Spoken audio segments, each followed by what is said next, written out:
찾으셨으면 다 같이 읽습니다. 시작. 그때 그 환난 후 해가 어두워지며 달이 빛을 내지 아니하며 별들이 하늘에서 떨어지며 하늘에 있는 권능들이 흔들리리라. 그때 인자가 구름을 타고 큰 권능과 영광으로 오는 것을 사람들이 보리라. 또 그때 그가 천사들을 보내어 자기가 택하신 자들을 땅 끝으로부터 하늘 끝까지 사방에서 모으리라. 아멘. 이 시간 우리 양 목사님 나오셔서 그때 그 환난 후에라는 제목으로 말씀 전하시겠습니다.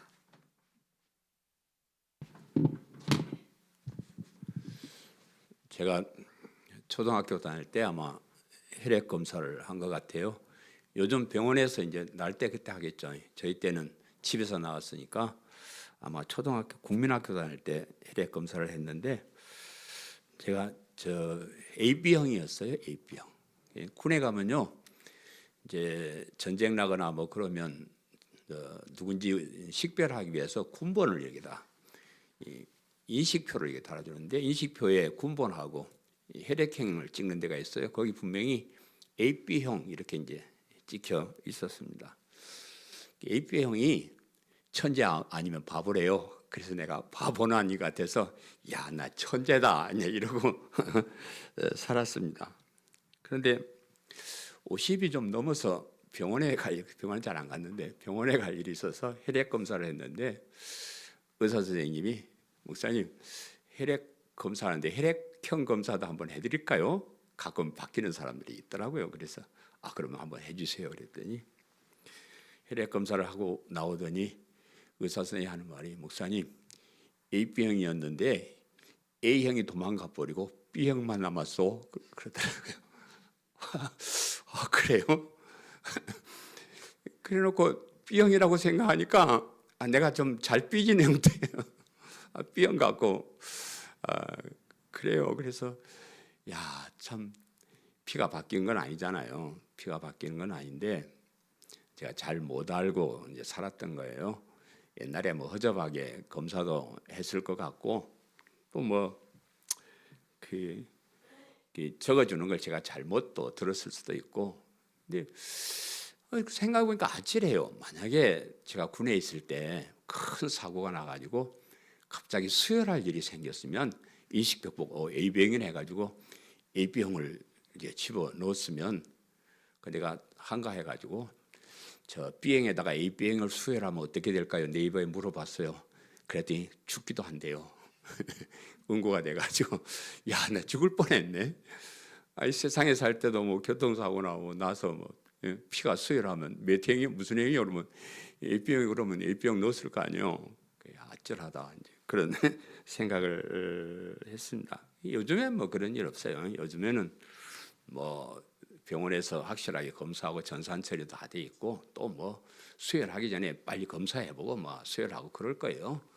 이제 그런 일은 없을 것인데 제가 이제 이 소중한 시간에 허접한 얘기로 시작을 하는 것은 우리가 알고 있는 것들 가운데요, 누군가가 뭘 잘못 얘기해 줘가지고 뭐 잘못 알고 살아가는 것들이 참 많이 있더라고요. 우리 종교 문제도 그래요. 절에 다니는 사람 어려서 태어날 때 야 절에 다니면 복 받고 잘 살아 그랬는데 그 말 듣고 평생 절에 다니는 사람도 있고요.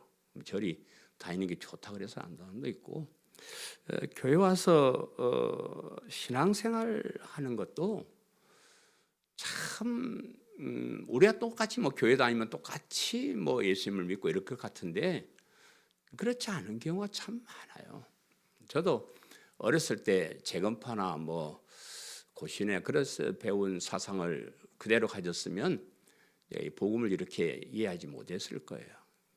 뭐 그때 나 어려서부터 이렇게 배웠어 똥꼬집 부리고 살았으면 정말로 중요한 복음의 진리를 모르고 살았을 수도 있을 것이다. 그렇게 생각을 합니다. 그래서 우리가 좀 한번 뭐든지 살펴봐야 돼. 우리가 가고 있는 길이 진짜 잘 가고 있는 길인가? 우리가 알고 있는 진리가 참 바른 진리인가? 그런 것을 점검해 보는 것도 참 중요한 일이라고 생각합니다. 제가 지난 시간에 바로 앞에 있는 말씀을 인용해서 믿어야 할 것과 믿지 말아야 할 것을 구별하라 하는 제목으로 제가 말씀을 드렸는데, 이 바른 믿음이라는 것은, 믿음이란 말 자체는 참 광범위해요. 근데 제가 바른 믿음이란 바른 자를 갖다 붙이는 것은 구원에 이르게 하는 것이 바른 믿음인데, 그렇지 못한 믿음들도 있다는 겁니다. 예를 들어 우리 심리적인 믿음, 내가 할 수 있습니다라고 믿는 그런 믿음도 믿음이라 하기도 하고요. 종교적인 믿음, 뭐든지 내가 좋아하는 거 거기다가 그걸 신으로 정해놓고 거기다 손을 빌고 하는 그런 믿음도 믿음의 범주에 들어가고 그렇습니다. 그러나 제가 강단에서 자꾸 믿음 하는 것은 그런 믿음이 아니고, 우리가 죄사함을 받고 구원에 이르고 영원한 천국에 가게 하는 그 믿음을 얘기하는 겁니다. 그래서 그 믿음을 우리가 이야기할 때 누구를 그리스도로 믿느냐, 누구를 그리스도로 믿느냐, 어떤 그리스도를 믿느냐, 또 어떻게 하면 믿는다는 표시가 되는 것인가, 그것을 제가 개면서 말씀을 해드렸습니다. 오늘은 예수님을 왜 믿어야 하느냐, 왜 바른 믿음을 가져야 하느냐, 그걸 이제 말씀드릴 건데, 결론적으로는 그때가 있기 때문이다. 그때가 있기 때문이다. 그때나 뭐냐 그러면 우리 예수님 다시 오실 그때가 있기 때문에 그렇다, 그런 말. 우리가 많은 사람들이 잘못된, 누군가에 의한 잘못된 믿음을 가지고 교회에 다니는데, 그런 사람들의 대부분 오늘날 우리 교회 추세들은 이 땅에서 복받고 잘 살기 위해서 교회를 다녀요. 누군가가 그렇게 얘기를 해주는데, 저 여의도에 있는 조 아무개 그 목사가 그 얘기를 먼저 시작을 한 것 같은데, 저건 어떻게 하든지 이 세상에서 복받고 잘 살고 그것이 믿음이라고 얘기를 듣고 그렇게 교회에 다니는 사람들이 많이 있습니다. 만약에 우리가 사는 것이 이 세상 전부이고 우리 예수님이 재림하지 않으신다라고 하면 그렇게 살면 돼요. 어떻게 하든지 이 땅에 잘 살아야죠, 그죠? 좀 잘 먹고 잘 살고 복 받고 그래 살면 돼요. 그렇게 그걸 목적으로 살면 되는데, 그런데 그때가 있다는 거예요. 우리 예수님이 다시 올 때가 있다고. 그때가 되면 우리가 바른 믿음을 가졌는가, 바른 믿음을 가지 못했는가가 확실하게 드러날 것이다.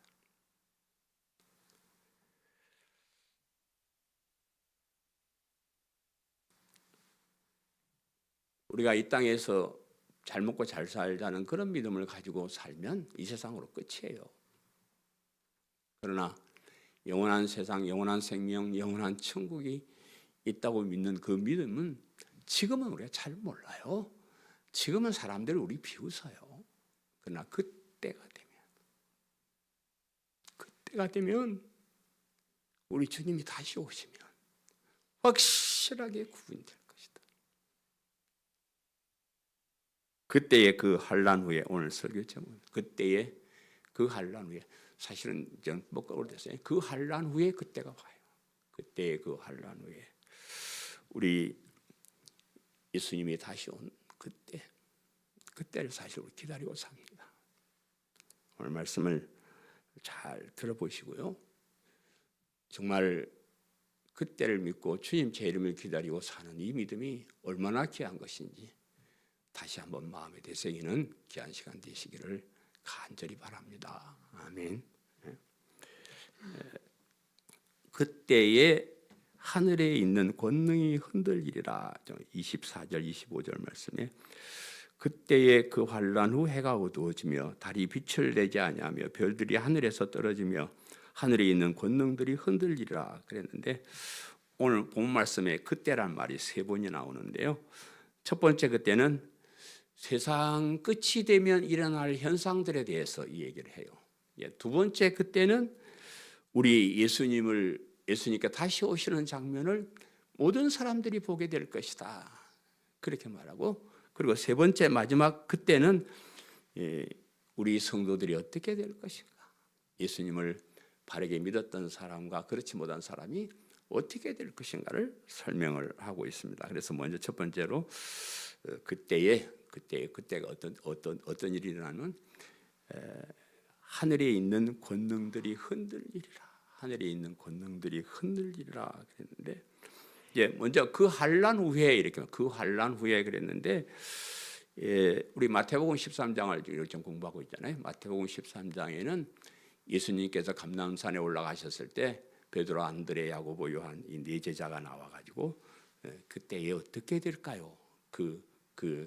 이 세상 종말에 어떻게 될까요? 그런 질문을 한 것에 대해서 예수님께서 답변하신 그런 내용이 13장에 쭉 이렇게 기록이 되어 있는데, 이 말씀에 보면 종말은 세상 끝날 종말이라 하는 것이 아니고 예수님이 오실 때 이미 시작되었다, 그렇게 이미 시작되고 아직 끝나지 않은 그런 종말의 시대를 우리가 살고 있는데, 우리가 지금 살고 있는 이 종말의 시대를 그 환난의 시대다, 이렇게 이제 이야기를 합니다. 그래서 그 많은 환난들이 일어나고 난 후에 그때에 우리 예수님이 다시 오신다. 그 환난 후에 오신다 그랬는데, 그 환난 후에라는 말에서 이 환난은 우리가 지금 겪고 있는 이 세상에 일어나는 어려운 이런 상황, 이런 환난을 말씀하고 있는 것입니다. 우리가 그동안 이제 쭉 여러 가지로 살펴보아서 알겠지만 또 다 잊어버리고, 그러니까 제가 정리를 해드리면, 우리가 사는 종말의 시대에 일어날 환난을 크게 두 가지로 얘기를 하는데, 하나는 이 세상 사람들이 다 당하는 환난을 얘기해요. 뭐 예수님 믿는 사람이나 안 믿는 사람이나 다 당하는 환난인데, 난리가 소문이 난리가 날 것이고, 또 뭐 여러 가지 그 전쟁이 일어날 것이고, 지진과 기근이 있을 것이고, 형제와 부모가 서로 대적하여서 죽일 것이다. 이런 세상의 모든 사람들이 겪는 그런 어려움들을 말씀을 하고 있습니다. 세상에 다 평화롭게 살면 좋을 것인데요. 뭐 전쟁을 왜 했었느냐 잘 모르겠어요. 저 중국까지 소련같이 큰 나라가 조그마한 나라를 왜 먹으려고 그렇게 싸웠었는지 내가 도대체 이해가 안 돼요.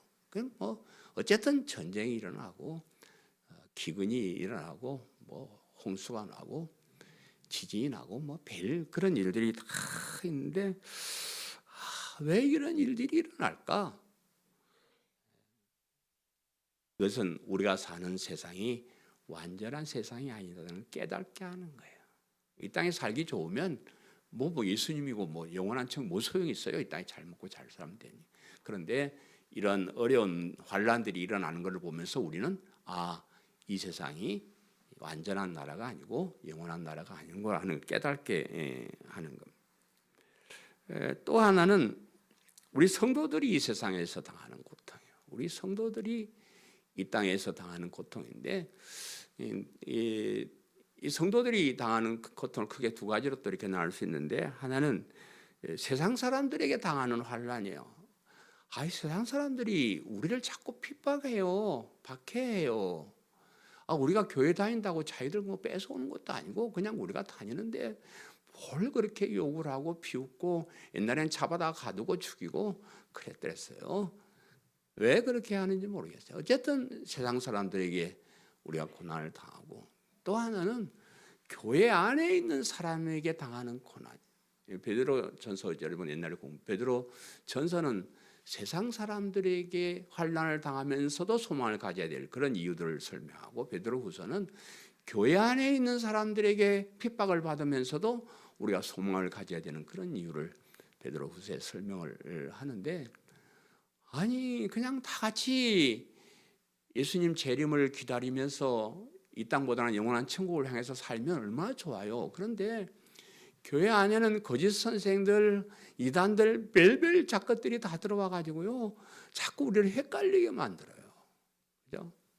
모든 사람들이 다 한 길로 가면 뭐 어려움을 당해요. 그냥 다 같이 힘을 합해서 이렇게 하면 되는데, 엉뚱한 소리 하는 사람들이, 특별히 우리가 지난번에 배운 대로 멸망에 가정한 것이 서지 못할 것에 서서, 못된 인간들이 이 거룩한 강대상에 서가지고 예수 그리스도 십자가의 복음과 반대되는 것을 설교를 하고 짓거리고 이러니까 모든 사람들이 헷갈리잖아요. 그런 것이 환란이에요. 고난입니다. 세상 사람들은 어차피 사탄의 종이고 멸망받아야 될 놈들이니까 이 땅에서 고생도 하고 그러고 살아도 마땅해요. 그거 그렇게 이 땅에서 고난 당하는 거 걔들은 뭐 안 당하고 그냥 사는 사람들이 이상하지 고난 당하는 건 당연한 거요. 아이 천지 창조하신 자기를 창조하신 하나님도 모른다고 없다고 짓거리고 다니는데 그거 그냥 내버려 둬요. 아이 환난 당하는 건 당연합니다. 그래서 저는 나라를 좀 이렇게 따로 갈라가지고요. 세상 사람들이 사는 나라는 그냥 기근도 전쟁도 있고 그냥 멋이 농사도 안 되고 막 그래고 우리가 사는 세상은 그냥 농사도 잘 되고 비도 제대로 따라서 오고 잘 살고 그랬으면 좋겠는데 이렇게 섞여 살아요. 그리고 섞여 산다고 해도 그래도 좀 예수님 잘 믿고 참 충성하고 헌신한 사람은 좀 잘 살았으면 얼마나 좋아요. 근데 똑같아요. 참 똑같아요. 내가 정말 좋아하는 착하고 참 올바르게 사는 사람들이 보니까 고난은 더 당하더라. 왜 그러는지 잘 모르겠습니다. 왜 하나님께서 이 수천 년의 오랜 세월 동안 이런 고난의 세상을 이렇게 이끌어가고 계실까? 그냥 죽일 놈들은 죽여버리고 멸망시켜버리고 그래 빨리 계산하면 좋겠는데 왜 이렇게 2000년이 되도록 이렇게 오랫동안 질질질 끌고 가실까? 잘 모르겠는데요. 딱 한 가지 아는 것은요. 그래서 제가 이 세상의 사람으로 태어나고 예수님 믿고 하나님의 백성이 되었습니다. 이 천년대 세상 마감했으면 나 안 되잖아요. 그렇잖아요. 그리고 가난으로 질병으로 배반으로 고통스러운 그런 삶을 살았기 때문에 제가 복음을 좋아합니다. 영원한 천국을 좋아합니다. 제가 만약에 부자로 태어나서 돈 걱정 없이 잘 먹고 잘 살았으면 나 이렇게 복음을 좋아하지 않았을 거예요. 이렇게 영원한 하나님 나라를 소망하며 살지 않았을 거예요. 그런 고통, 그런 어려움, 그런 걸 통해서 영원한 천국의 소망을 가지고 살아갑니다. 올바른 믿음을 가지게 되었다. 그래서 여러분 삶이 어려우면요 더 감사하세요. 그러면 어렵지 않고 잘 살면서도 교회에 오시면요 그건 더 감사하시고요. 보통 사람들이 이렇게 못 깨달아요. 잘 먹고 잘 살면 배 두들기고 다 자빠져요. 먹고 살만 한데도 자꾸 교회에 오고 싶은 마음이 생기면 더 감사하세요. 그때 일어날 현상들을 해가 어두워지며 달이 빛을 내지 않으며 별들이 하늘에서 떨어지며 하늘에 있는 권능들이 흔들리리라. 그때가 되면 해가 어두워지고요. 달이 빛을 내지 않고 별들이 하늘에서 떨어지고 하늘에 있는 권능들이 흔들린다. 그랬는데 우리가 지금요 하나님께 창조하신 이 세상에서 살고 있습니다. 성경에 보면 하나님께서 우리 인간을 지으신 것을 잘 살펴보면 신묘막측함이라 기가 막히다는 거예요. 기가 막히고 오묘하다. 우리 인간이 그럴진데 이 세상에 우리가 사는 이 우주는요 엄청나게 기가 막히게 돼 있어요. 하나님께서 아주 세밀하게 섬세하게 엄청난 능력으로 이 세상을 창조하셨어요. 질서를 만들고 설계도를 만들고 그렇게 창조하셨습니다. 하나님께서 천지를 창조하셨을 때 원래 그 모습처럼 이 우주가 존재하지 못합니다. 여러 가지 어려움들이 있어요. 우리가 인간이 타락한 후에 지구도 우주도 저주를 받고 옛날처럼 완전하지 못한 상태에 있고 또 우리가 여러 가지 기계를 만들고 차를 만들고 공해가 배출돼 가지고 그나마 점점 안 좋아져 가고 가만 놔둬도 스스로 지구가 폭발하고 말 것이다. 그런 얘기를 하는 그거 몇십 년 안 남았다는 그런 주장을 하는 사람도 있습니다.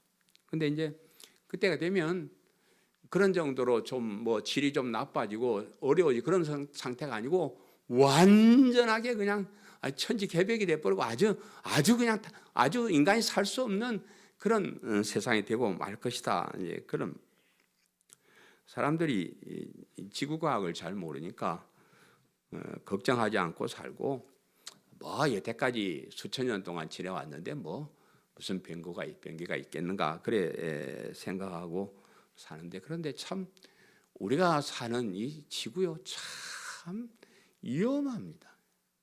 어떤 아이가 학교 가니까 지구가 빙글빙글 돈다는 것을 배웠어요. 지구가 시속 1600km로 지금 돌아가고 있대요. 우리 그 고속도로에 차 몰고 가면 시속 100km요. 많이 나가면 120km. 연 목사님은 130도 밟고 그러는데 저는 100km. 16배나 빠르게 지구가 돌아가고 있대요. 그때 할머니가 그 얘기를 듣고 야 이놈아 그렇게 위험한 데는 가지 말아라. 이거 안 통하네. 할배게 근데 우리가 사는 이 지구가요 진짜 위험한데요. 이런 이 지구가 공전과 자전을 하고 있죠. 공전과 자전을 하고 있고 또 지구와 태양과의 거리, 이 거리가요 조금만 더 가까워지면 타서 죽고요, 조금만 더 멀어지면 이게 얼어 죽고 그런답니다. 또 우리 이 지구를 감싸고 있는 대기권이라는 게 있는데요. 이 대기권의 역할도 굉장하더라고요. 그 대기권 안에 있는 산소와 질소의 비율 이런 거 그런 거 조금만 달라져도요 우리 못 산대요. 그리고 지구의 무게가요 2배가 되면 제가 700kg가 됩니다. 이 몸무게가 내 몸무게가 700kg라면 걸어가겠어? 못 걸어갑니다. 그래서 우리는 그냥 아침 되면 해가 뜨고 저녁에는 달이 뜨고 그냥 서서 걸으면 걸어가고 공기를 마시면 적당히 산소가 들어 이렇게 다 사는데요. 아이고 그거 그냥 대강 적당히 그래도 된가 아주 세밀하게 면밀하게 하나님의 계획 속에서 우리가 그렇게 살아가고 있는 겁니다. 그때가 되면 이 질서가 무너져 버리는 거예요. 이 수많은 이 질서 가운데 한두 가지만 무너져도 이 세상에 우리가 살 수가 없는 데가 되고 말아버립니다. 그래서 베드로 사도는 이런 종말의 현상을 비슷하게 이렇게 얘기합니다. 그러나 주의 날이 도둑같이 오리니 그날에는 하늘이 큰 소리로 떠나가고 물질이 뜨거운 불에 풀어지고 땅과 그 중에 있는 모든 일이 드러나리로다. 그날에 하늘이 불에 타서 풀어지고 물질이 뜨거운 물에 녹아지려니와 우리는 그의 약속대로 의가 있는 곳인 새 하늘과 새 땅을 바라보도다. 베드로 후서 3장 10절 이하의 말씀. 표는 다르지만 같은 말. 하늘이 큰 소리로 떠나오고 막 뜨거운 것이 나타나서 다 불에 타버리고 물에 풀어지고 녹아져 내리고 같은 비슷한 표현들이에요. 그때 우리는 하나님께서 약속하신 새 하늘과 새 땅을 보게 될 것이다. 세상 사람들에는 멸망이고 절망이지만 그때는 우리의 희망이 기쁨이에요. 그때 생각하면 너무 감격스럽습니다. 그다음에 두 번째 그때에 일어날 일은 그때의 인자가 오는 것을 사람들이 보리라. 26절에 그때의 인자가 구름 타고 큰 권능과 영광으로 오는 것을 사람들이 보리라 그랬는데 그때의 인자는 예수님이 자기를 지칭할 때 그랬어요. 인자가 예수님께서 구름을 타고 이 세상에 다시 오신다.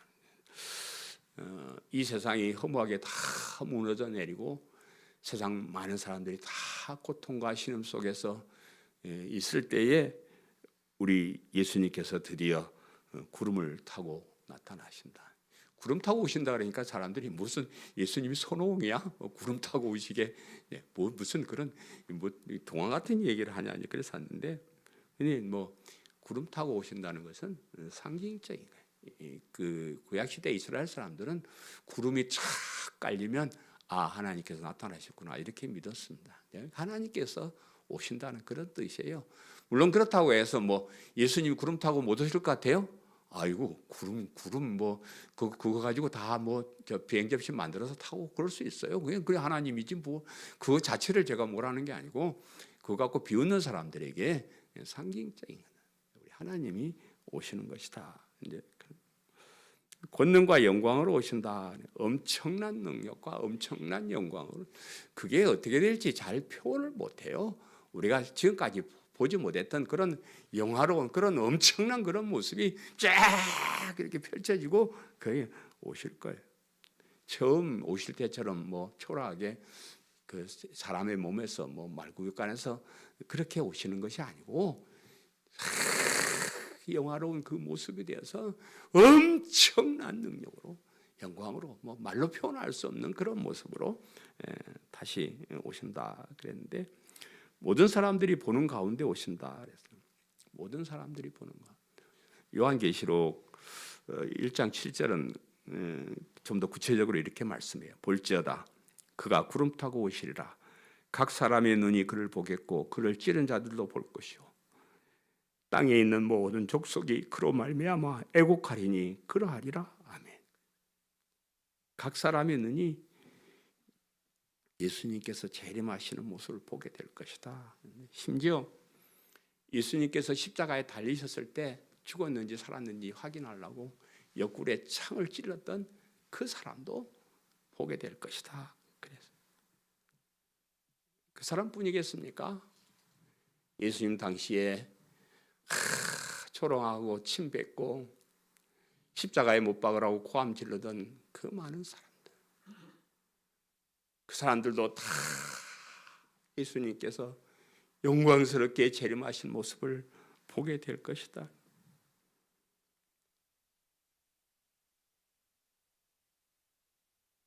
어디 그 사람들 뿐이겠어요?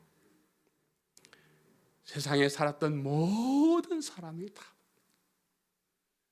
예수님을 믿지 않았던, 예수님을 몰랐던 그 많은 사람들도 다 볼 것이고, 예수님을 알았으면서도 믿지 않았던 그 많은 사람들도 다 보게 될 것이고, 우리가 교회 다닌다고 비웃던 그 사람들도 다 보게 될 것이고, 심지어 교회 와서 예수님 믿다가 배반하고 떠난 사람들도 다 그 모습을 보게 될 것이고, 그 많은 사람들이 다 그 장면을 보게 될 것입니다. 땅에 살았던 모든 족속들이 그 장면을 보고 그로 말미암아 애곡할 것이라. 땅을 치며 애통하며 슬피울 것이다. 그때가 되면 이미 늦어요. 그때 가서 이거 잘못됐네. 나 지금부터 예수님 믿을게요. 이거 안 됩니다. 안 통합니다. 그때는 이미 다 정해진 상태이기 때문에 거기서 고치고 뭐 이렇게 할 수가 없습니다. 후회도 소용없고 회개하고 뉘우쳐도 아무 소용이 없고요. 그때는 돈도 아무 소용이 없고 권력도 아무 소용도 없고요. 선하게 살고 착하게 살았던 그 모든 것 아무 소용이 없는 그런 것이 되고 말 것입니다. 마지막 세 번째, 그때 일어날 세 번째는 그때에 자기가 택하신 자들을 모으리라. 그때에 자기가 택하신 자들을 모으리라. 27절 말씀에 또 그때에 그가 천사들을 보내어 자기가 택하신 자들을 땅끝으로부터 하늘 끝까지 사방에서 모으리라. 그때에 이 우주의 질서가 흔들려서 멸망하고 될 때, 그때에 예수님께서 영광스러운 모습으로 재림하시고 재림을 믿지 않은 모든 사람들이 그 앞에서 가슴치며 통곡할 그때에 예수님을 그리스도 믿고 따랐던 모든 사람들은 그 슬픔 가운데 있지 아니하고 따로 예수님이 천사를 모아서 불러 모은 다른 장소에 가서 예수님을 맞이하게 될 것이다.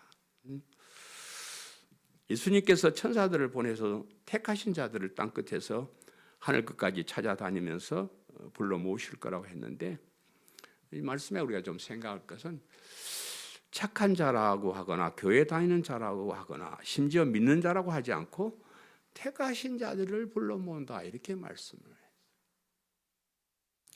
물론 택함을 받은 자는요, 예수님을 그리스도 믿어요. 그죠? 또 교회 열심히 다니고요, 충성하고 선하게 살고, 그 택하신 자들 속에는 그 말들이 포함되어 있습니다. 자연스럽게 뭐 그렇게 살게 될 것이에요. 그런데 이 중요한 순간에 택하신 자들을 불러 모으신다고 말씀하신 것은 특별한 의미가 있다고 생각해요. 우리가 구원받은 가장 중요한 핵심은 내가 하나님께 선택을 받았느냐, 하나님께 버림을 받았느냐, 그거 가지고 결정하는 거예요. 우리 종교개혁자들이 오직 믿음 이래놓고 그 뒤에다가 바로 오직 은혜 이렇게 말해요.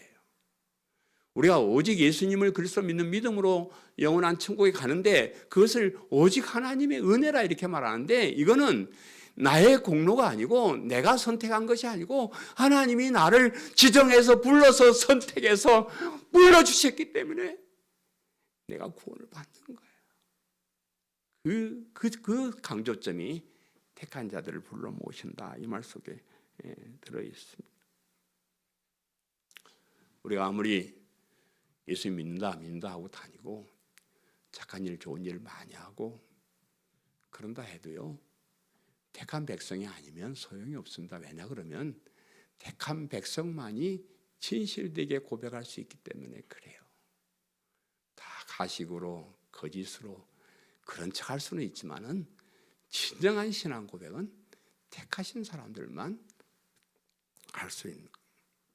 제가 그동안 믿음이 중요하다, 바른 믿음을 가져야 한다고 외친 것은 그 바른 믿음을 고백할 수 있는 사람은 택함 받은 백성만이 할 수 있기 때문에 그렇습니다. 택함 받은 백성은 성령님께서 그에게 역사하시고 성령님께서 그 마음속에 역사하실 때 제가 전하는 바른 복음을 들을 귀를 주시기 때문에 그렇습니다.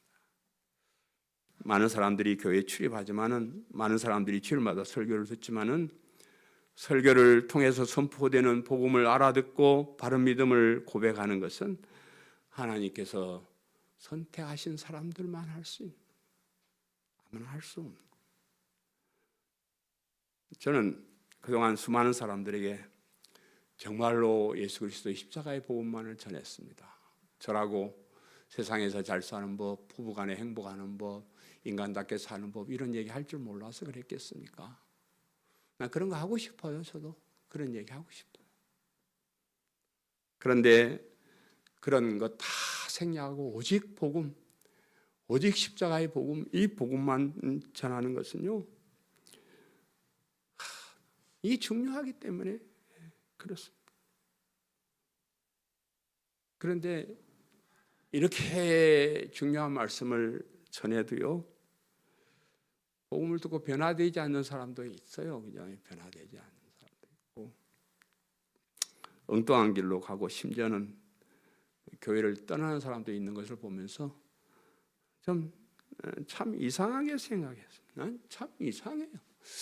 와, 다야, 다른 사람은 헛소리하고 뻘소리해도 사람들이 그렇게 따르고 많이 오던데 나는 이렇게 이 진리, 이 복음만 전하는데 왜 사람들이 이렇게 안 좋아하고 떠날까? 참 그런 생각을 많이 했는데 이제야 제가 깨닫는 거예요. 선택받지 못하는 사람들에게 아무리 좋은 얘기해도 소용이 없다는 것을 깨닫는 거예요. 제가 아무리 인간적으로 잘해주고 아무리 좋은 말로 일러주어도 저도 그 좋은 사람들은, 택함 받지 않는 하나님 백성이 아닌 사람들은 그냥 좋은 것만 따먹고 그냥 가버려요. 하나님 백성이 진짜 좋은 것을 거부합니다. 한편으로 또 믿음이 좀 부족한 사람처럼 보여도 교회에 그냥 겨우 교회만 왔다 갔다 하는 그런 사람, 아이고 저 사람이 믿음이 있을까? 저렇게 하려면 뭐하러 교회 올까? 이렇게 느껴지는 사람도요, 그 중에 택한 백성이 있다는 겁니다. 그런 가운데서 그 사람이 교회를 떠나지 않는 것은, 복음을 떠나지 않는 것은, 이 진리를 붙잡고 있는 것은 하나님의 택한 백성이기 때문에 그렇습니다. 저는 그렇게 확실히 믿습니다. 그때 거기 부름을 받고 모인 사람들은 다 하나님의 선택을 받은 사람. 저는 그 장면을 생각하면서 그때 저는 어떻게 할까? 그때 저는 어떻게 볼까? 아이고 장로님 오셨네요. 권사님도 오셨고요. 아이고 감사합니다. 혹시 눈에 안 보이는 사람이 있으면 애가타게 불러볼 거예요. 야, 너 왜 이거 없냐? 너 왜 여기 못 왔어? 우리 교회 진리의 복음을 듣고 떠난 많은 사람들 관심 깊게 제가 찾아볼 거예요. 다행히 복음 있는 교회에서 신앙생활 잘하다 거기서 만나면 얼마나 좋겠어요. 거기에 그 사람들의 이름이 없으면, 그 사람들의 모습이 안 보이면 내가 좀 더 부지런할 걸, 좀 더 할 걸, 그런 아쉬움 때문에 얼마나 가슴이 아플지 잘 모르겠어요. 어쨌거나 우린 여기 아직 하나님 편에 있습니다. 여러분 어떻게 사는가가 중요하지 않아요. 어느 편에 섰는가가 중요합니다. 여러분이 진리 편에 섰는가, 복음 편에 섰는가, 이게 너무 중요합니다. 세상이 바뀌고 많은 유혹이 있더라도 여기에서 떠나지 마셔요. 이 진리에서, 십자가의 복음에서, 주님 기다리는 그 대열 거기에서 한 사람도 떠난 사람 없이 그때가 되면 우리 다 다시 기쁨으로 만나서 얼싸안고 춤을 추는 그건 저와 여러분 되시기를 간절히 바랍니다. 사랑하는 성도 여러분, 그때가 있다는 것을 잊지 마시기를 바랍니다. 그 환난 후에, 우리가 이 땅에서 당하는 환난 후에 그때가 오게 될 것인데, 그때가 되면 이 세상의 모든 것이 다 무너져 내려요. 예수님 구름 타고 영광 가운데 오시는 그 모습을 우리 모두가 보게 될 것이고, 그때에 예수님을 그리스도 믿는 바른 믿음을 가진 우리가 기뻐 춤을 추며 노래하게 될 것입니다. 그때에 영광스러운 자리에서 함께 춤을 추는 저와 여러분 되시기를 간절히 축원합니다. 아멘. 우리는 기대하고 기도하며 기다리네. 주께서 이 땅 고치실 것을 우리는 기대하고 기도하며 기다리네. 주 예수의 이름 높이 서리라. 담대하라, 감사하라, 기뻐하라, 송축하라. 만유보다 크신 하나님 그 약속 능히 지키시리라. 그 약속 능히 지키시리라. 우리는 기대하고 기도하며 기다리네. 주께서 이 땅 고치실 것을 우리는 기대하고 기도하며 기다리네. 마지막으로 주 예수 이름 높이 서리라.